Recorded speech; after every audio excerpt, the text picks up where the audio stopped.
момент на усредоточување, каде што се гледаме кој сме и со што сме. Не само со кого сме. Да. И можеби затоа и тераписките сесии често почнуваат со како си. Ненаметливоста е не се камуфлирам, ме има, арнома сум тука до таму докаде што ти ми дозволуваш, а јас сакам.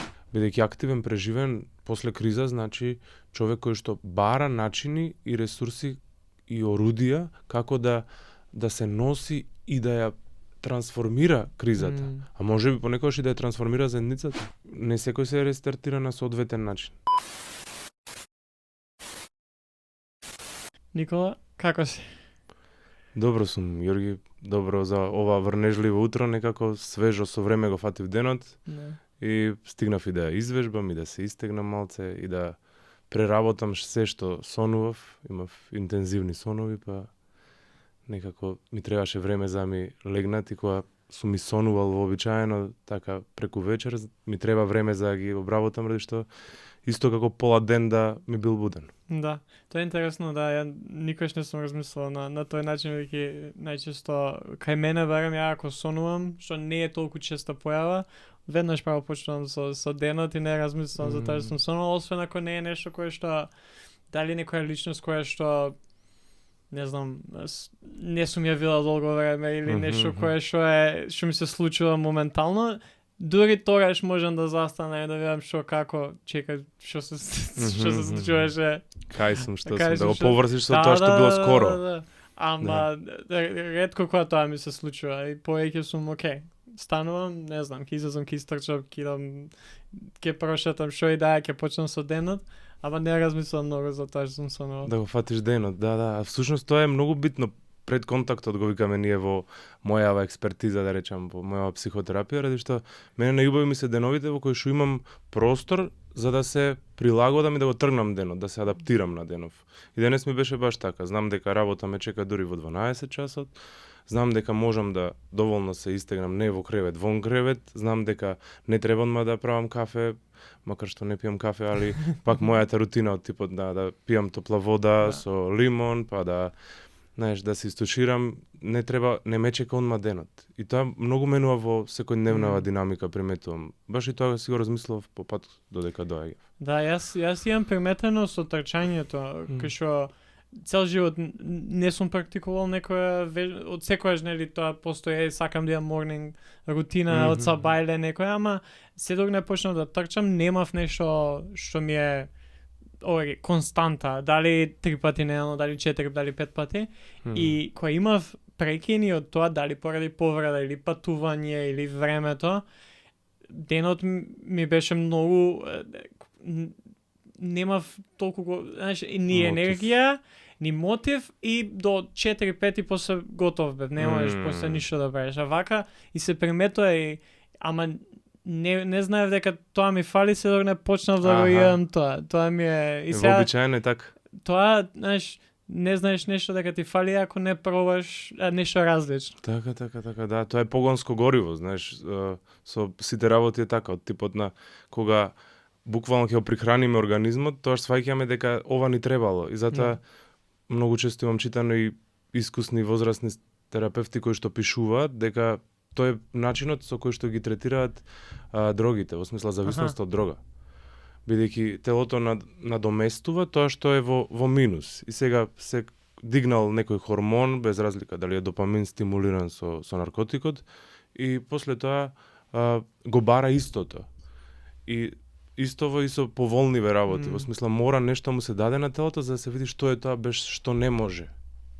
Да, и интересно е како функционира и сега, последнава некоја година денот се обидувам малци поздраво, у смисла, сабајле, да не биде само трчање, пошто тоа сум приметил, не е толку здраво ако само имам една работа и после кога ќе нема, многу полошо се чувствуваш и го немаш, и за себе се чувствуваш, а вака кога ќе имам неколку работи, окей, одстанување, ова ми е тоа, вака, и дефинитивно многу помага. Да.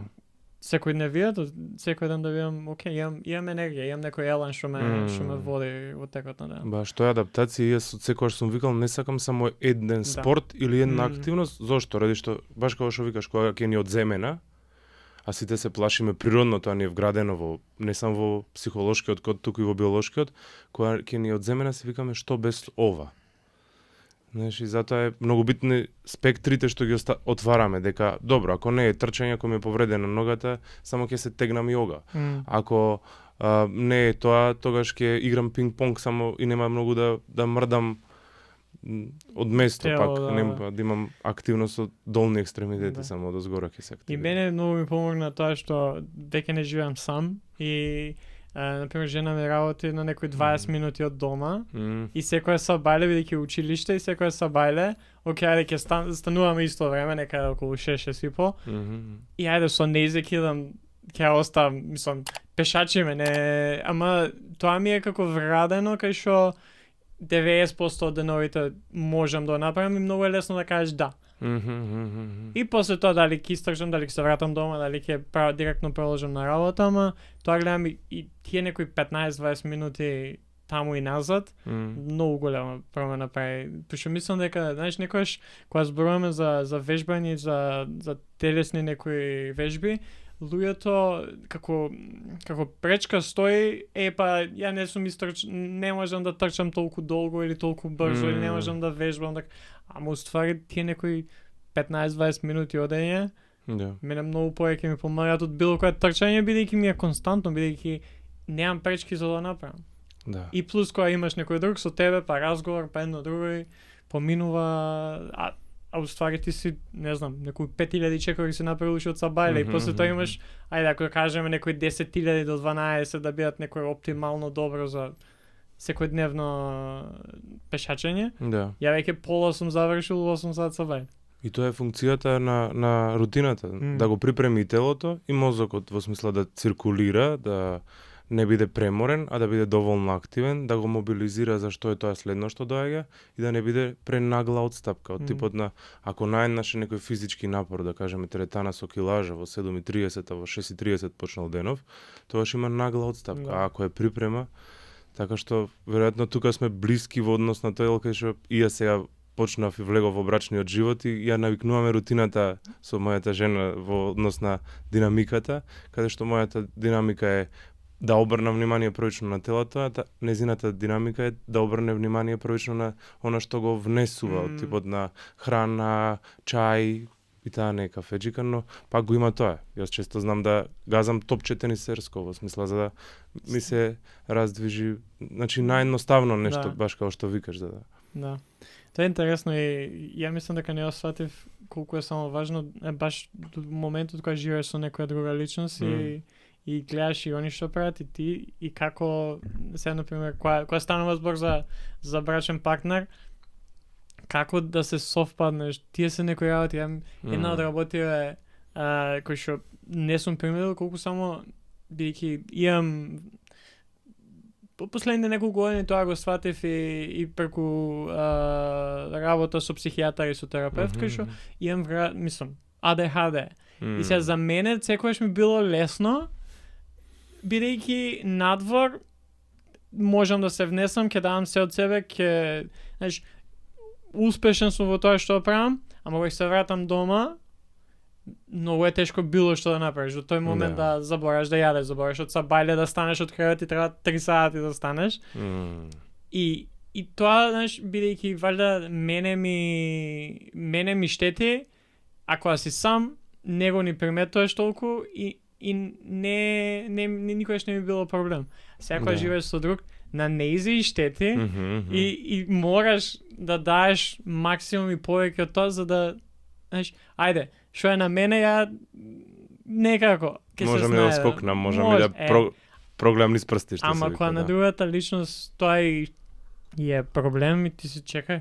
Ја мора да дам повеќе напор за да бидам подобар од тоа. Исто и со од сабајле, кај што од мали чекори се почнува и ама тоа дефинитивно имам нешто приметено во последните 6 месеци.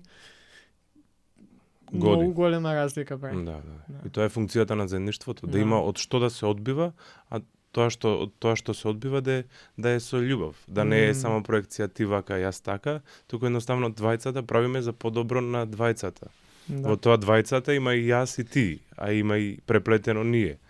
Така што многу многу убав увид и фала што го сподели. Да. Веќе доста, мислам на почеток доста отворивме, не те прашав, што за тебе представува ментално здравје? Ментално здравје?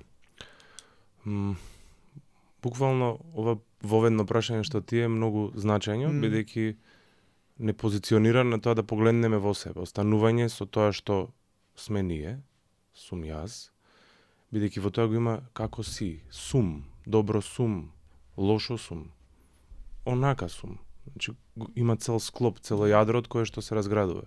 И низ тоа, како сум е поврзано и како е партнерката, еве кога зборувавме веќе во моментот, како е заедницата, како е светов, до универзумот тешко е да стигнеме, низ тоа останување, веројатно треба подолго време, но некако баш е момент на усредоточување, каде што се гледаме кој сме и со што сме. Не само со кого сме. No. И можеби затоа и тераписките сесии често почнуваат со како си, тоа е клише вовед, многу често и ова е моментот на диалошка форма каде што двајца луѓе се запознаваат и погледнуваат во себе преку другиот и се доближуваат до нивните суштински работи кои што ги поврзуваат и гледаат, но нели со друга поставеност. И знаеш, и затоа се избегнува и прашањето зошто, да кажеме, бидејќи зошто отвора аналитичност.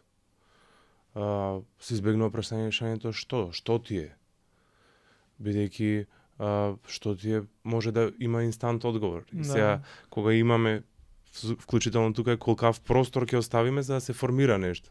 Ако прашаме што ти е, ништо, можеме лесно да го откачиме некој што му треба нешто. А и перцепцијски може да биде како што ти е, како што е проблемот. Чекај што ти е, и ја одма дефанзивен сум. Не бе, ништо не ми е, окей сум, се е окей. Да. Низ какото е некако филозофски го земеме, е она и кое што цело време продолжува, бидејќи како? Како има многу начини како, има многу начини што во тоа како, под што. Така што менталното здравје некако за мене е склоп измеѓу целокупното живење и нашето битисување, како корелираме, како функционираме со сето што ни се случува, а нома и се случува. И сето тоа се испреплетува и низ духовните доживувања, и низ чувствените, и низ миговните, но и низ когнитивните, бидејќи ние сепак имаме можност да обработиме се што ни се случува и да isprocesirаме во глава. Да. И сега, од каде доаѓа, мислам, бидејќи си некој кој што од тоа што имав можност да се спремам, има доста големи, повеќе работи кои што те интересираат или со кои што си се занимавал во еден дел од твојот живот, дали како хоби, дали како нешто повеќе, од каде доаѓа тоа да се фокусираш повеќе на менталното здравје, на психологијата, на таа некоја сфера? Да, многу ме прашуваш. Склоп, целосен склоп, некако психологијава е целосен склоп на сето она што сум го минувал. И од секогаш како да сум имал представа дека сакам да го спознам подлабоко живењето на човекот, но секогаш немам можност да го поставам на тој начин прашањето или тоа што сакам да стигнам. Сум гледал театарска представа, гледам дека ми се многу интересни ликовиве, ама гледам и дека не се фаќам за преплетиве во ликовиве, дека тие нешто се конфронтираат или се расправаат, туку сакам посуштинско да видам што е тоа што ликов го донесло до ова место. И некако сите сфери кои што ми се побудиле како да се интегрираат во психологијата, бидејќи ние не можеме без психички живот, но не секој психички живот е и психолошки живот, што е разликата, бидејќи психичкиот живот е и низ машинството, типот на човекот што ги раководи, па како афектираат машините низ нас. И некако сето тоа се преплетува во овој дел.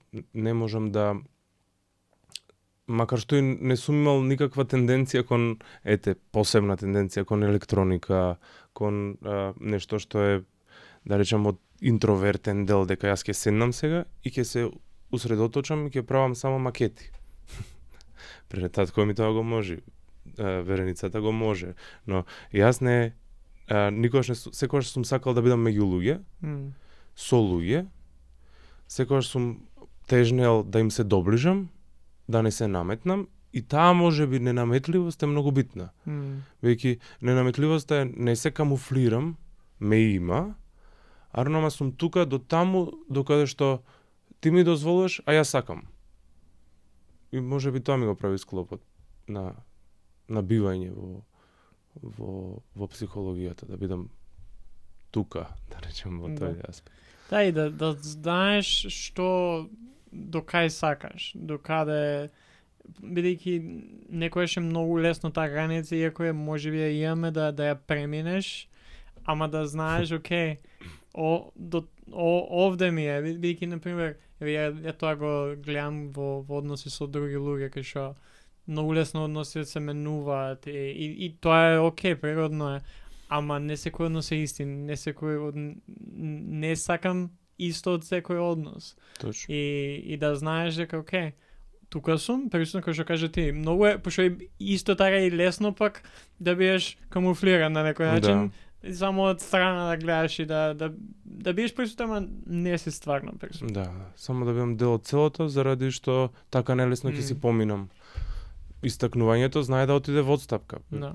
Човекова основна потреба е да биде автентичен. Некој до толку е потиснува таа автентичност само заради да не биде па некој што му ја сечат главата, типот на она, знаеш, наведната глава сабја не ја сечи и полесно поминува. Под ист чадор е застанат со другите, под иста капа стои. Тоа не го сметам за нужно лошо, бидејќи тоа е форма на колективно преживување кое што ние го имаме насушно, но знаеш, и биолошки, ако тоа не е моја експертиза, можеби некаде импровизирам, клетката има потреба да доволно биде автентична за да се разлее склопот на клетки, ткивата, за да се репродуцира подалеку од неа, за да не се меша со сличноста, бидејќи ако препознае слични особености, тогаш може полесно да се меша и сето тоа е, знаеш, за не бидеме во близок дослух со роднините, да со нив градиме семејства, туку да се расформираме пошироко, за може и поширок опсег да фатиме духовен, а не материјален. Да, и некоја што желба или да припаѓаме на нешто, не од вратова, од токму ова, бидејќи ни треба ние треба да бидејќи ние не сме створени ние као живи суштества не сме создадени да живееме сами, ама исто така мораме да имаме некои канали кај што ќе бидеме креативни, ќе се најдеме самите себе, за да бидеме и подобра верзија од таа во самата заедница кај што ќе припаѓаме. Тоа го имам доста, тоа има многу помогнато, кај што сватив дека јас само ако припаѓам некаде и сум дел од тоа, и тоа ми е дел од идентитетот, и тоа голем дел, ама не работам на сам себе. Надвор од тоа, ја нема да бидам најдобрата верзија у мене, у таа една заедница кај што ја ги сакаш луѓето таму, сакаш да помогнеш, бидејќи знаеш не секојаш е доволно и да припаѓаш, сакаш кога гледаш века окей, тука сум, убаво ми е, припаѓам, ама гледаш дека другите имаат некоја динамика друга. Нешто и дава, знаеш, помага да биде подобра, и јас сум овде само за да бидам тука. Да, но припадноста пак прави до толкава згрижено што може да биде да створи фригилност, од типот на македонски збор за фригилност. Ровкост, кревкост, да, може да го преведеме така. Каде што затоа нели поговоркиве се такви да бубреже во лој, бидејќи бубрегот е мек орган, фригилен, може лесно да биде нападнат и оштетен, и затоа околу него има масти или лимфа, не знам точно што, но за да бидејќи е презаштитен од околу заради тоа што тој е мек, а нам ни треба да се видиме првично настрана, за да можеме да дојдеме по цели во местото каде што припаѓаме. Припадноста е многу битна. Може да кажеме понатаму во смисла како припадноста е неопходна во адолесценцијата, но во оваа смисла она што е значење да се видиме на страна, па да се вратиме тука, бидејќи не секој човек кој што доаѓа од страна може да ни побуди некое ново јас. Да, тоа е интересно и е динамика која што ако не сме внимателни, можеме и у едната и у другата страна да се претера и секогаш е потребна некоја хармонија помеѓу двете, да колку даваш таму и не секогаш ќе биде 50-50, некогаш ќе биде 70-30, некогаш 90-10, ама да постои некоја хармонија помеѓу двете за да можеме да функционираме најоптимално, еве, да кажеме, се некој ден ќе биде многу помалку од некој друг, ама да можеме да бидеме во текст со самите себе, а и исто така да бидеме во на луѓе, на заедница која што ќе ни помогне пак да живееме и да бидеме И заедно да градиме, да знаеме дека сето тоа што го правиме е заедничко и дека сите одиме кон нешто. Затоа е обединетост, знаеш, од типот на дека кога се обидуваме, се заградуваме до следно разградување, бидејќи сами стварно ни се ограничени потенцијалите и не можеме толку многу да постигнеме. Да. А заедно ни се многу поголеми потенцијалите и тоа е побудувањето дека заедно се будиме кон иста или слична цел. Апсолутно иста цел не може да има. И тука е подвојувањето, но слична цел или заедничка цел, кој што се обшествените, екологија, подобро здравство, подобро образование, тие ни се колективни цели кои што можеме да чекориме заедно кон таа цел и да се стремиме. Јас, знаеш, кога зборуваме за личниот дел, тој патот на граници потешко го учев и совладував, бидејќи сакав секаде да ме има. Ама не може секаде да те има, не може да ме има и во повлекување, значи индивидуалниот дел е повлекување, каде што викаме дека одстапуваш, пробуваш нешто ново, се дружиш со различни луѓе, искусуваш нови територии, без разлика дали во државата или вон државата, ама сакам да припаѓам да бидам дома и за прослави, и за слави, и за настани што се случуваат во градот, во заедницата, и некако тоа е невозможно. Што ти помогна највеќе тоа, бидејќи тоа е, мислам дека едно не можам да кажам феномен, бидејќи може сигурно си има случувано и порано, ама тоа е некој страф од дека нешто ќе пропуштиш, дека нема да бидеш присутен. Јас знам само за себе. Сега конечно сваќам, пак ќе кажам и тоа доста голем удел има тоа што живеам со личност која што не ми треба ништо повеќе. Да, ми требаат и други луѓе и се тоа и се е супер и уште, знаеш, сакам да бидам помеѓу, ама ти сваќаш кога не знам, ќе дојде на вечер 9-10 сат. Сум. Да, доволно ми е. Треба да заврши. Тоа е местото на повлекување. Да. Што беше за тебе, бидејќи ја сега спомна дека тоа ти бил предизвик? Кој беше моментот кај што можеби уште ти е, ама каде што чекај, морам нешто да сменам или ова треба да направам или за тој некој страф од fear of missing out. Ете така, да, FOMO. Веројатно тоа го освестував низ личната психотерапија, низ развојниот пат, кој што неопходно е да се помине, низ моментот на живење сам, каде што знаеш дека се враќаш во своето скровиште, кое што сам го креираш, го ко-креираш, го разградуваш, го уништуваш, што и да му правиш. И тоа е моментот каде што, знаеш, она што ми се појави додека зборуваше е како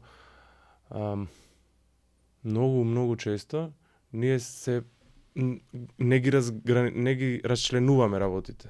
Бидејќи во претходна ера или претходно столетие се расчленувале многу работите и сега кога зборуваме за особеностите на мажи и жени е веќе политички некоректно. Ама стварно потребата на мажот психолошки е да едноставно биде социјално проактивен, бидејќи одсекуваш низ на генерации уназад и пренесени, трансферирани психолошки искуства и корени, тој го имал потребата да се шири кон надвор и се што е од надвор да носи дома, а жената да го чува скровиштето. Еве ако зборуваме за тие поларитети.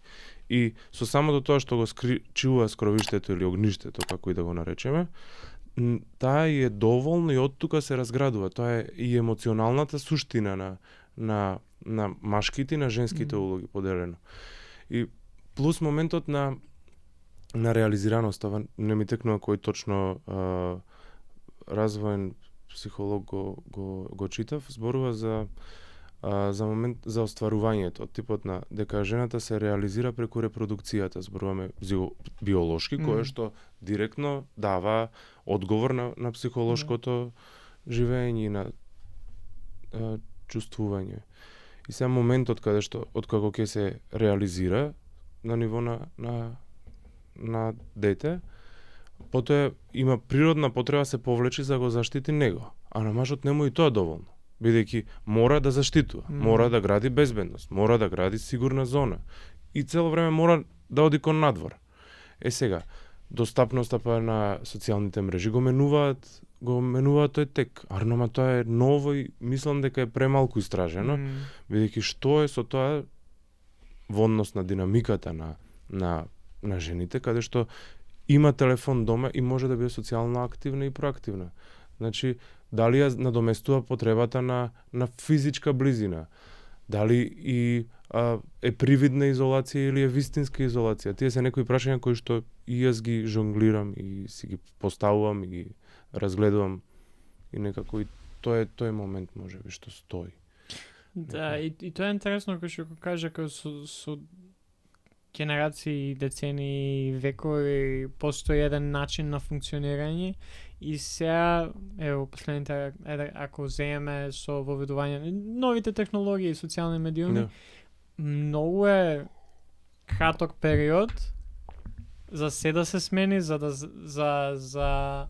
знаеме како, што не е доволно, ајде се сите ќе направиме, ќе биде промена, цел систем ќе смениме, ама како?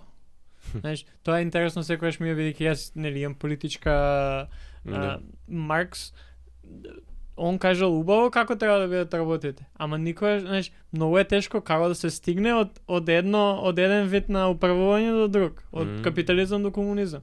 Ретко тоа е она што транзицијата, таа линијата што измеѓу, знаеш, како животот, лесно е почетокот на животот и смртта. Арнома што е со тоа измеѓу. Бидејќи он ќе ти каже вака треба да бидат работите, ама како доаѓаш до сето тоа и тука е проблемот со тој вид на политичко управување, кај што сите што го пробале на начин на кој што тие мислеле дека така треба да биде. И он сега пак голема, ја премногу обично мислам, пластично е објаснено цела ситуација, ама тоа е така кај што ние знаеме дека работите треба да се сменат. Да. Ама како? Како? Ете и колку е потребно. Ете го пак какот. Какот. Со многу како се менуваат. Арнома низ тоа како има и манипулација, што некојаш е добронамерна, некојаш е злонамерна. Низ тоа како има многу играње, бидејќи возрастниот човек си игра само на различни начини. И тоа е потребата за остварување, бидејќи знаеш, зошто низ генерации се фаќале да ете машки битија бидат политичари или војсковоци, бидејќи ништо не им е доволно, никогаш нема да стигнат до степенот на реализираност, им треба надворешна потврда. И бидејќи вклучително низ детето, низ плодот се пренесуваат најдоминантни гени се, мајчините не зборуваме од биолошка смисла, туку од психолошка смисла. Низ емотивните гени се наследуваат од мајката. Начинот на изразување или однос кон одредени работи што се доминантни се наследуваат од мајката. И сега затоа и според мене е поставено и патриархалното живење само за да има некоја потврда дека ви мажов фигурира и Да, тоа е интересно и тие некои убаво кажа тие психолошки гени кај што тие ги примаме уште од сам старт и знаеш постои тоа, не знам и дали е докажано, ама така и го имам слушано и мислам дека е така, кај што ти највеќе впиваш кога си мало дете. Сите работи што после тоа се одразуваат и ти стануваш, ти започнуваш тие некои процеси уште како мало дете, веќе си како празна книга и сега ги зимаш буквите и тие се и после тоа така научуваш да пишеш. И тоа и у спортовите, ако ја научам погрешно да ја волам топката уште како мал и никој тоа не го коригира, дур може да го коригира, ја цел живот така ќе ја волам топката. И тоа е интересен. флексибилноста е најголема во тој Мм. период, да. Но пак некако ми остана муабетов со ова дека одреден на работа може сериозно да го смени и теков на управувањево. Знаеш, Да. марксистички го зборуваме дека само да видиме колку телефонот не мора да е или интернетот како почетна стартна точка го промени живењето. Да. Дека екстремно многу донесе не револуција како буржуаска октомвриска револуција или не знам индустријска револуција, и тоа биле револуции кои што имале одреден вакуум кој што се собирал, навестувал, се приближувал, се случувал. Да. А сега ова некако подмолно како да ни се појави, Мм. може би било тука, но ама не сме можеле да го видиме како што видел Тесла, да кажеме, и сега доаѓа и се случува. Колку е контекстот сменет, бидејќи јас сум дома, а ми стигаат пораки на Вибер, не сум физички на работа, ми стигаат пораки од клиенти кои што работам или од родители. Не можам да направам засек, дури Џани Франчезети, еден од поводечките гешталтисти, мојот вид на психотерапија кој што го работам, вика дека причината за панични напади во голема мера е и се и социјалните мрежи од аспект на тоа дека ние не можеме да направиме таа граница која што вика сега го завршив денот. Знаеш, го собрав житово, се прибирам, го истурам во плевнава или во амбарот и завршил денов, туку уште има нешто. Да. Уште има нешто. И како да не биде fear of missing out присутен, кога цело време има нешто. Кога колку и рилсови да свртам, јас уште има надолу. Да. Кога колку и YouTube видеа, колку и подкасти да изгледам, уште има, не Да, не исцрпен избор. застанува и плюс тоа ја највеќе ја го увидов тоа кога исклучив нотификации на пример од апликации и гледаш колку е само поразлично. Бидејќи ти и да успееш некако најдеш некој начин да кога ќе завршиш со работа или кога ќе завршиш, окей, ќе си давам 15 минути и ќе гледам 15 минути од YouTube видео, толку. Многу е тешко, ама луѓе успеваат на пример. Ама колку само е уште потешко кога ќе готово и после саат време ти стига нотификација. Или овој ќе ти пише, па мејл ќе ти стигне, па и кога веќе одлучив да бидам окей, без ги исклучувам нотификациите и убаво е на пример што можеш од толку до толку да си после иде silent mode и пак идеме на тоа на почетокот што зборавме. Кога конечно го добив тоа, тие некои сати од мојот живот без некој константно да те бомбардира, многу поразлично. Сега пак постои тоа, што ако испуштам порака, мејлот ако е важен, па нешто ако пропуштам се деси, тоа од секој што бидејќи нели политички битија сме, а ја доста се внесов во самата политика. Ја не можев да идам да спијам бидејќи што ако нешто се случи сега за време корона, избори, едно друго, војна во Украина, имало и претходно војна, кај што ние не функционираме само у една временска зона, функционираме многу поеќе. Да. И ако си фокусиран во на што се случува во Америка, ја не можам да идам да спијам. Ја секогаш тоа се смеевме со колеги на подкастот што го имав за политика, кај што како може луѓе да функционираат, не знам, Оскар има културни настани, спорт, ја готов, не можам да функционирам бидејќи гледам што се случува. Не може во сите сфери и сектори, знаеш, тука терапевскиот фидбек или интервенција би била тоа што треба до мене ќе стигне, но ако си новинар не може, тоа што треба до мене ќе стигне. Знаеш, ако си брза помош не може што, ако си политиколог, ако си известуваш од терен не може, туку мора да има таа алертност, будност која што цело време дава некоја достапност да не има. Сега што е со тоа што не има? Пак доаѓаме она што трнавме од почетокот, каде што викаш мене ми треба воведна активност во денот, за да кога ќе одстапам од бидејќи денот носи предизвици. И сега ако јас ја направам одстапкава наеднаш да се измијам со ладна вода, да се истуширам, тогаш му давам на тело спремност дека добро, можеш да се соочиш со опасностите, бидејќи мозокот до некаде па и има незаснован страф од ладна вода. И тоа е преисториско, да кажам. од кога се формирал мозоков како ваква невротска структура како што е. И после полесно е соочувањето со сите стравови кои што ќе дојдат. Ова го зборувам бидејќи се тушира со ладна вода на крај, да не се правам јак во смисла последната минута секогаш ми е со ладна вода. И истото и со крајов на денов. Каде што крајов на денов па вика сега за да можам да го завршам, бидејќи ние сите имаме mist and trust, каде што имаме во однос на на поврзувањето, тоа го се гледа во психологијата, каде што имаме доверба и напуштање. И сега во моментов каде што ние го завршуваме денот или било што, гледаме како сме отпорни на разделбите. И кога се повлекуваме во денот, викаме сега го пуштам денот. Ама го пуштам може да значи го напуштам денот. Го оставам, бидејќи никогаш нема да се врати тој ден.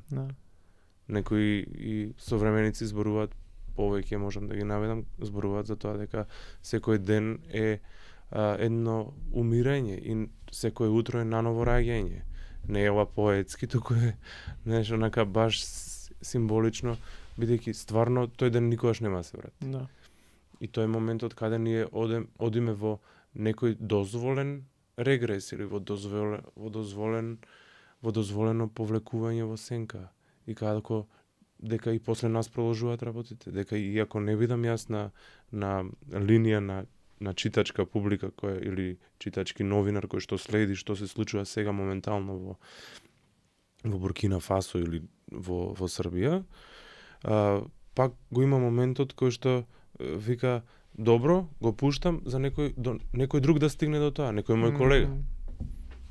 Да, тоа е интересно, баш на сам почеток и знаеш, јас сум некој кој што практикува и инициира односи со луѓе кои што поминале низ работи што јас себе сега ќе поминувам, некој вид на менторство. И сакам совет, сакам не толку совети колку што сакам да слушам нивни искуства, за да видам што можам јас да научам и еве се за предбрачни на пример совети кои што имаше еден кој што вика гледа да не идеш да спиеш со брачен партнер налутен или недокажани. И ја уствари сватив дека не е толку, мислам, мене поеќе ми од сабајле како ќе станам, да пошто тоа сватив дека едноставно некојаш не треба време да збори, не може одма да се деси, ако се случи у 8 сат, у 9 сат нешто, не е најпаметно, сега ние одма да решиме се. Да. Туку е многу поважно и се надоврзам на тоа што спомнати. Сабајле како ќе станеш. Дали ти ќе донесеш одлуката, чекај да тоа сино ќе се случи или вчера се случи, ние треба уште тоа да видиме кај сме, да видиме како тоа ќе влијае врз нас. Ама јас ја носам одлуката дека ова е нов ден. Јас ја сакам оваа личност, затоа сум со нејзе. И нема да биде ќе се преправаме дека ништо се нема случајно и тоа е доста опасно по самата врска, ама јас одлучувам дека денот завршил вчера, како завршил и нема тоа да ми влијае како ќе почне новиот ден. Да. Туку ќе најдеме начин како ние може да разговараме за тоа што се случило, а во исто време да ја донесеме таа одлука од сабајле дека ја ќе сакам, ќе продолжам да ја сакам оваа личност без разлика како ни завршил денот. Така. Да, дека не е ништо толку алармантно да онма се решава, дека не треба ние да викаме воен штаб за да може да се каде ќе ги поместуваме трупиве, дека можеме и така. Тоа е многу битно. Ти ја сваќам поентата, јас некако се фатив за тоа дека и во текот на ноќта ние трансферираме со тоа што спиеме, со таа што спиеме во ситуација, знаеш, од типот на дека се прави трансмисија не само на поврзаност, и на хормони, се прави и на мисловни процеси, и на поврзаност. И затоа е добро да се расчисти сето тоа што било низ денот, но не секогаш. Бидејќи со самото тоа дека ние тежнееме кон секогаш, прави некоја алармантност која што вика нешто не е како што треба. Ако е секоја вечер ние завршуваме како со со седница или со некое заседание, тоа не е нешто како што треба. А во голема мера и она што ти викаш, утрото е поумно од ноќта. Да, и плюс мислам дека доаѓа до тоа, ако не се реши нешто, тоа ќе проблем, ти ствара некој притисок дека не е во ред. И а вака кога ќе го оставиш да излади на некој начин, да потлее малце, кај што и ти може да сватиш некои работи и другата личност, и некој си сам за себе, кога сам со себе имаш некои работи кај што те мачат, не мора веднаш да најдеме решение на проблемот туку. Да. Дај си време. Ја најчесто практикувам да кога нешто ми се случува, ќе дам време, ќе истрчам, ќе разговарам со некој и пак ќе дадеш време да видиш, Да одстои. да видиш што е. И ние не сме, знаеш, тоа најчесто не треба да, тоест не треба. Ги имаме сите слушано тоа да не носиме избрзани одлуки во момент одлука врз база на чувства. Треба да легне. Знаеш, и старите викаат да спанне сланата, па да видиме дали ќе може да се берат овошките, типот на да видиме каква е, ако е многу не можеме. Многу убаво ова што го побуди, бидејќи што го поттикна, бидејќи знаеш многу често ние не правиме разликата или дистинкцијата измеѓу психолошкиот живот кој што е сеопфатен и корпоративниот живот кој што го живееме. Мораме да погледнеме во тоа дека живееме живот кој што е бара сериозни работни ангажмани и одговорности, дека сме корпоративно ориентирани каде што должиме секогаш и во секое време кон фирмата, кон државата, кон кој дае што не обврзува, што е неопходно за екзистенција, и дека тоа не можеме да го разграничиме со нашиот секојдневен живот или со она што не чека дома. Бидејќи ако на работа јас морам да ги ја порамнам сметката, ако морам да го дома не морам да го исчистам секој ден фрижидерот. Како што не морам и да го испразнам. Да. Бидејќи тоа е, знаеш, да дојадам се што е. Да. Ема тоа тоа е и мислам дека е многу тешко, бидејќи ја тоа многу често го кажувам и на подкастот, сигурно сум го кажал милион пати, кај што многу е тешко да се свати тоа, а уште потешко пак да се примени во пракса, бидејќи немаме примери за тоа. Ја не сум раснат. Свесност е пример. Знаеш, не си израснат гледајќи го како тоа, бидејќи ја верувам у тоа дека ние учиме преку теорија и слушање и читање и се тоа. Ама многу повеќе, барем јас себе сам за себе примам и спроведувам во пракса, кога ќе видам некој друг да го прави истото и да функционира. Да, после па и развојње така, после индиректното учење, кое што учење директно е преку мајката и доењето и однесувањето и во првата година, во втората година, првото учење само свесно, само потекнато од себе е учењето по модел, преку пример, бидејќи примерот е интеграција на сите работи кои што се и теоретски и искуствени. И тоа е движењето, примерот е движење. Да. Е интересно, веќе скоро по 45 минути зборуваме. Ја најчесто и тоа ти го кажам и тебе, и идејата на подкаст кога имаме некој гостин кој што е од професионална сфера на ментално здравје, да навлезем у некоја тема, а мислам дека ќе оставиме темата за која што зборавме малце. Иако пак доста голем дел работи, ама сакам да те прашам пред да превршиме со самиот разговор кој што баш уживам и мислам дека е доста важен да се има, е прашање кој што, ако зборуваме за кризи, кој што се соочуваме, дали тоа ќе биде лична, дали тоа ќе биде локална, дали тоа ќе биде глобална, како еден човек може да препознае дека не е само стрес, не е нешто што е акутно, само тогаш. Да, туку на вистина е во вистинска некоја лична криза. И после тоа кој е некој здрав чекор кој што треба да се направи сам старт кога тоа ќе се свати. Да, кризата не можеме одма да ја насетиме, бидејќи сите се плашиме од неа и некако градиме трупи, што е како поплава кога надоаѓа. И првично ме сетиме нели од оние што се вреќине со песок за не пробие. Па после тоа се мести уште еден ред, за да па после се местат нели некои верици за да со надеж дека нема да пробие водата, ама вода е, ќе пробие секако. И дури кога ќе дојде и ќе ни ги потопи нозете, тогаш се ќаваме. Инаку првично гледаме дека се натопил паркетот, или се натопил бетонот, или се натопила вазната што сакаме.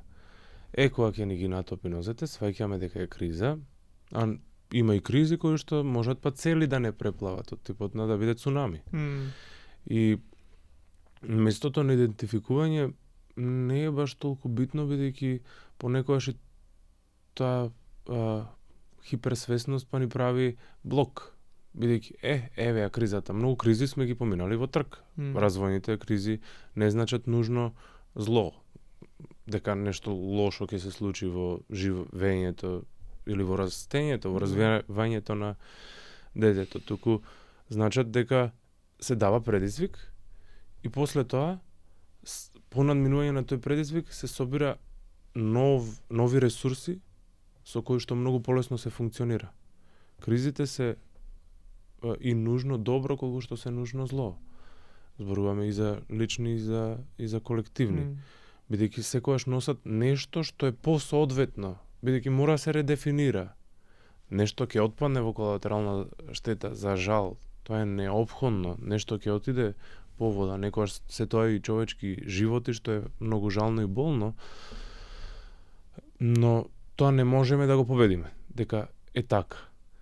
Сега во однос на мобилизацијата на криза, само да имаме сигурна поддршка, она што викаме во сегашно живење сигурен сапорт, како ги градиме единиците на спасување или единиците на поддршка, како се мобилизира се околу нас за да може да покрие. И моментот дека е значајно да побараме помош, но не да се предадеме на помошта, туку да бидеме можеби соодветно се каже да не бидеме пасивна жртва, туку активен преживеан. Бидејќи активен преживеан после криза значи човек кој што бара начини и ресурси и орудија како да се носи и да ја трансформира кризата. А можеби понекогаш и да ја трансформира заедницата.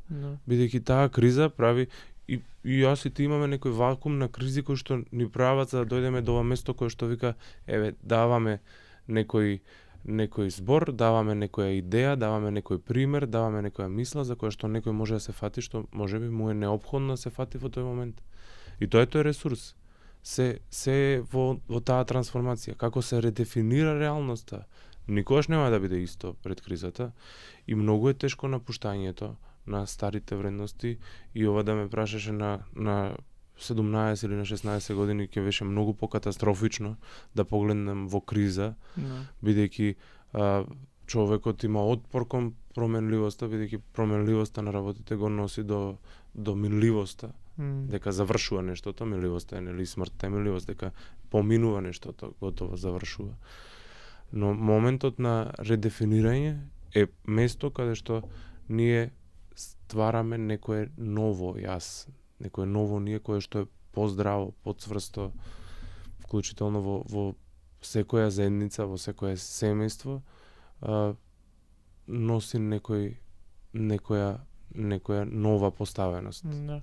Тоа е интересно бидејќи и доста во моментов, периодов кој што моментално сум ми е важно, кај што сваќам дека прво не секоја промена е добра промена, ама нема напредок без промена.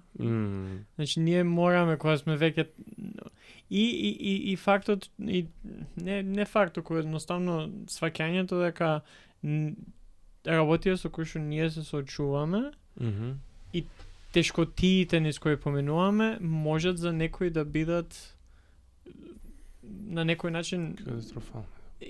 Да, ама повеќе мислев да бидат за другите, кои веќе го спомнато, да им помогнат. Да. И тоа е многу тешко бидејќи, знаеш, многу е во тие моменти кај што поминуваш нешто кое што како што кажа ти некој цунами ти односи се. Да. Многу е тешко да размислуваш како ова може да им помогне на другите. И ама тоа е моментот кај што од ти што кажа ти од пасивна жртва, кога ќе осватиме тоа, ние можеме да активно да бидеме присутни, да активно да преживееме, со тоа што не само ќе преживееме тоа на bare minimum, туку и да им помогнеме на другите. И нашето искуство, ама мислам дека е тоа моментот кај што тоа ја уште, бидејќи баш поминав во таква некоја криза последниве 6 месеци, кај што сваќаш дека цел живот ти се менува на upside down, и моментот кај што да, катастрофално е, лошо е, ама ова е нешто кое што пак може на другите да им помогне, а мене тоа, само до тоа што јас ќе им помогнам на другите преку моето искуство, сам себе тоа. Да, тоа е поволна жртва. Тоа е буквално, можеби не е феномен, ама така ќе го наречам, феноменот на поволна жртва, од типот на не се жртвувам за да изгорам, но се жртвувам за да дадам тоа што имам во моментов, а да не согорам целосно. Да. И во тоа, можеби во тоа и онај делот каде што вика јас се давам до таму до каде што имам. Бидејќи човек кога е во криза е егоцентричен. Мора да биде. Подсвесно секој човек знае дека ние живееме низ циклус кој што Жинжер или некои од современиците во психотерапијата викаат дека тоа не е само круг кој што е зачаран круг кој што цело време е тркало и врти во место, туку цело време се извива некаде и низ некој нов циклус. И ако кризата е на ова место, на некое дно понира, оној момент на хайлайтс кој што го имаме или на откровение или на момент на најсилно доживување е на врвот и секако ќе се стигне и ќе се измота. Сега некогаш силните кризи не фрлаат директно таму. Па тоа е тешко да се изрегулираме, па стануваме еуфорични, па сакаме се да направиме тогаш бидејќи долго сме биле тука. Некогаш ако гледаме во кризата како нешто кое што не е поволно и уживаме, бидејќи некој не може целосно да ужива, туку само е нешто низ кое што сигурно ќе научам, нешто кое што ќе си го дозволам, кое што па и ќе си дозволам да ме преплави, па и ќе си дозволам да побарам помош, па и ќе гледам која е соодветна помош, па и ќе градам зона на припадност, па и ќе градам зона на безбедност, па ако треба и ќе се повлечам, па ако треба и ќе ме нема во секојдневното живење, тогаш правиме мобилност за да можеме да исчекориме, а не да не фрли како на ролер костер силно нагоре, па силно надолу. Да. Да, пошто ако и тоа доста ми помогна и самото слушање на тоа ми поминување. На македонски не знам како би, нема да се обидам да преведам, за бидејќи е доста силно. Not move on to move through.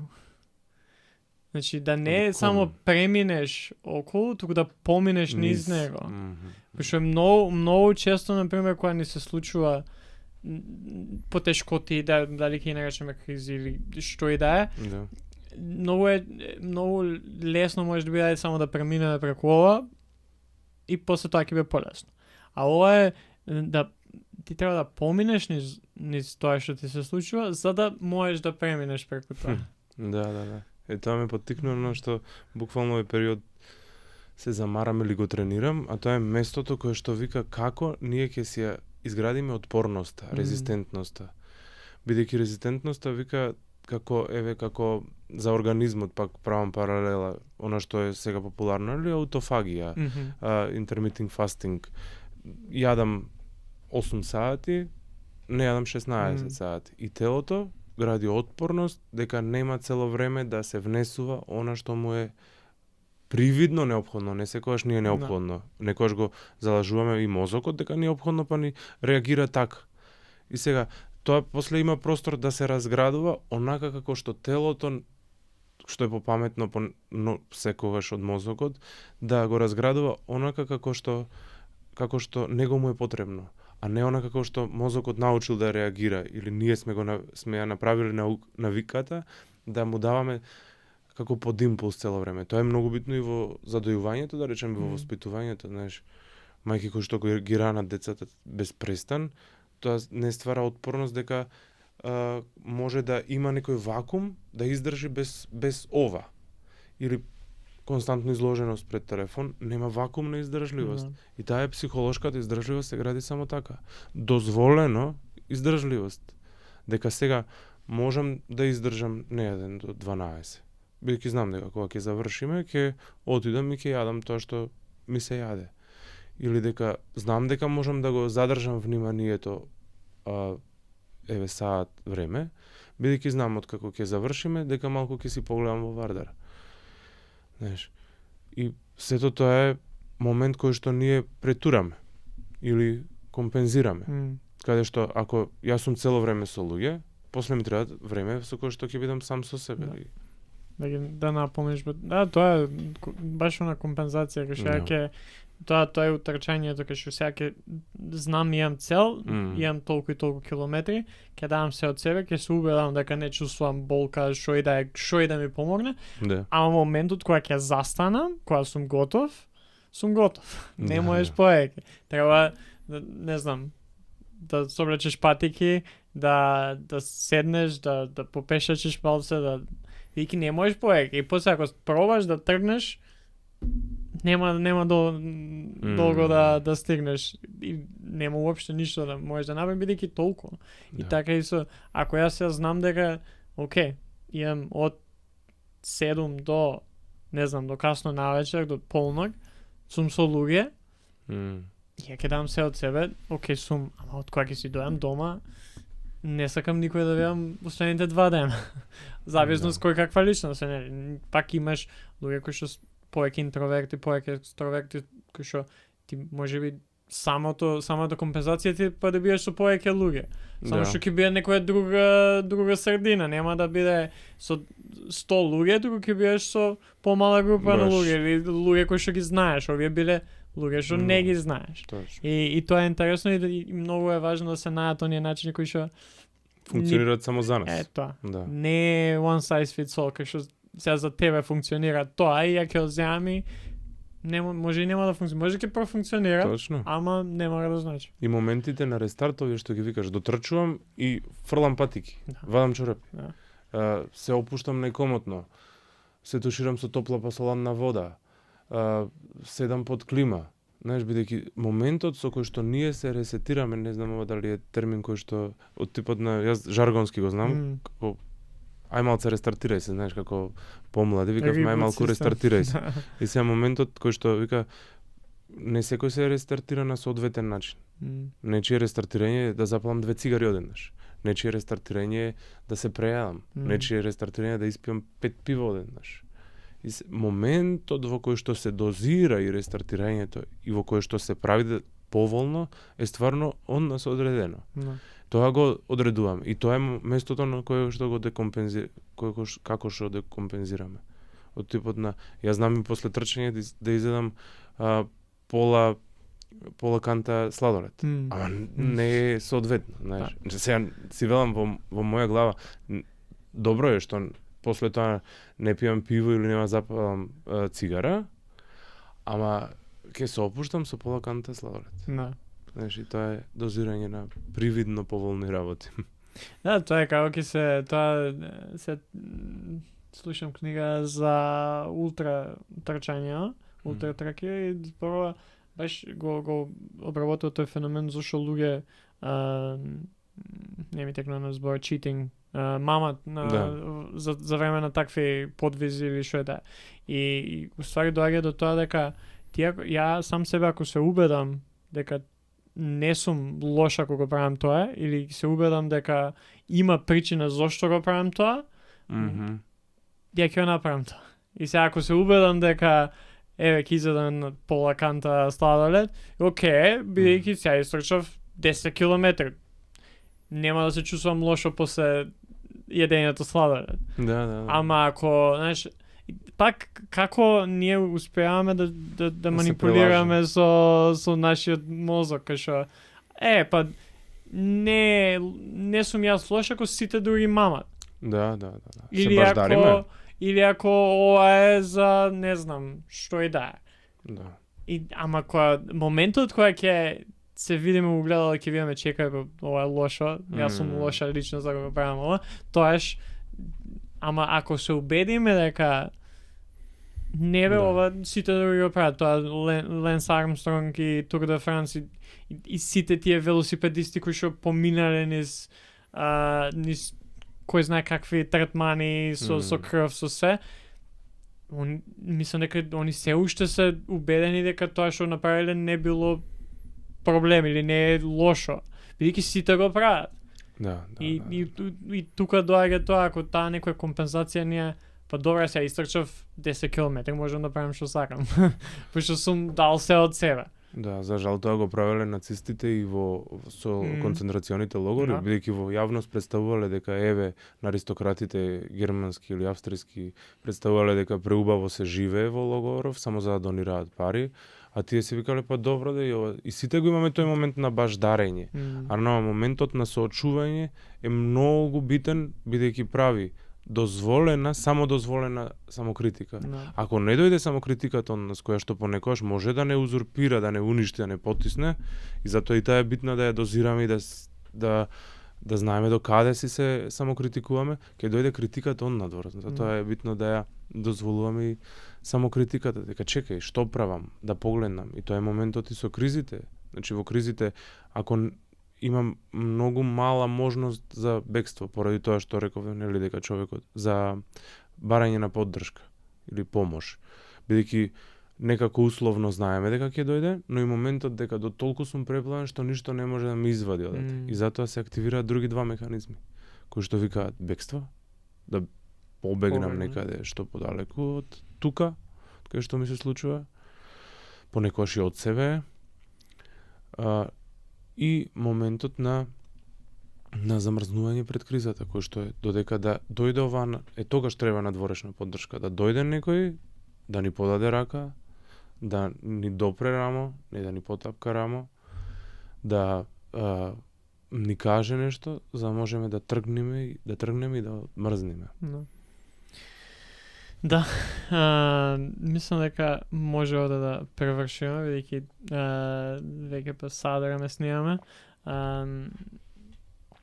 Кое едно нешто или неколку работи ако имаш, што испуштивме да ги спомнеме, поготоа сега за кризија, кој што мислиш дека може за крај да ги додаме, ако нема ништо?